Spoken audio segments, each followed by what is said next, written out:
l'unité de production Alpes a lancé une démarche participative il y a un an maintenant, c'était à l'automne 2013. Et cette démarche a pour objectif de co-construire un nouveau mode de relation et de coopération entre EDF concessionnaire de barrages sur le Drac-Amont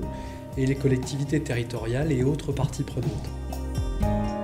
Donc en fait, ce soir, on a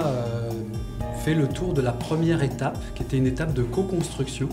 Donc on avait lancé ça en l'automne 2013 par 2 réunions publiques de lancement qui avaient rassemblé 200 personnes. Et puis on a fait un premier atelier à Prunières en novembre 2013, une réunion avec les maires riverains en juin 2014 et le deuxième atelier participatif aujourd'hui en novembre 2014. Donc ce qui est intéressant dans la démarche, c'est qu'on rassemble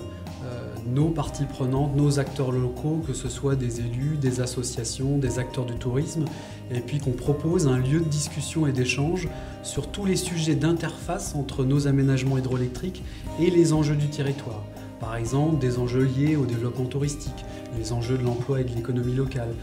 des problématiques liées à l'environnement. Et donc ce qu'on a convenu collectivement avec les acteurs qui nous accompagnent depuis un an, c'est de mettre en place un comité de liaison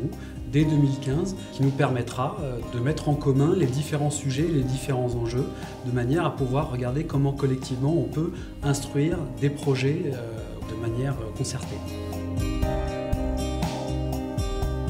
C'est la deuxième réunion à laquelle je participe et je trouve la démarche intéressante puisque ça permettra, à mon avis, de traiter la chose globalement et donc en ayant une structure plus ou moins formelle, plus ou moins souple, mais en tout cas une structure qui permette de débattre de l'ensemble des problèmes qui se posent sur l'ensemble des rives du lac. Cette soirée, moi j'ai beaucoup apprécié parce que d'abord on est un grand nombre de partenaires des rives du Drac-Amont et aussi parce que c'est très convivial et je pense que vraiment dans le comité de liaison on pourra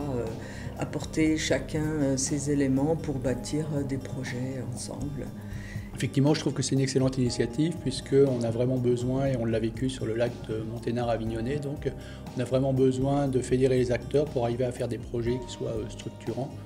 Et notamment au niveau du tourisme, ça peut être extrêmement utile d'avoir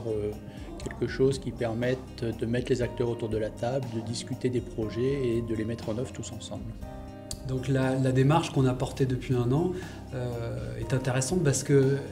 permet de rassembler des acteurs de territoires différents. Donc on a des acteurs de la Matésine, en rive droite du Drac, on a des acteurs du Trièves, en rive gauche, on a aussi des acteurs concernés sur le Val-Gaudemar qui sont en amont des aménagements. Et ce qui est intéressant, voilà, c'est ce foisonnement d'échanges entre des gens qui ne sont pas forcément dans les mêmes sujets de discussion permanente. Et là, autour des enjeux hydrauliques et de leurs enjeux à eux de territoire, ça permet de fédérer tous ces gens autour d'une même table.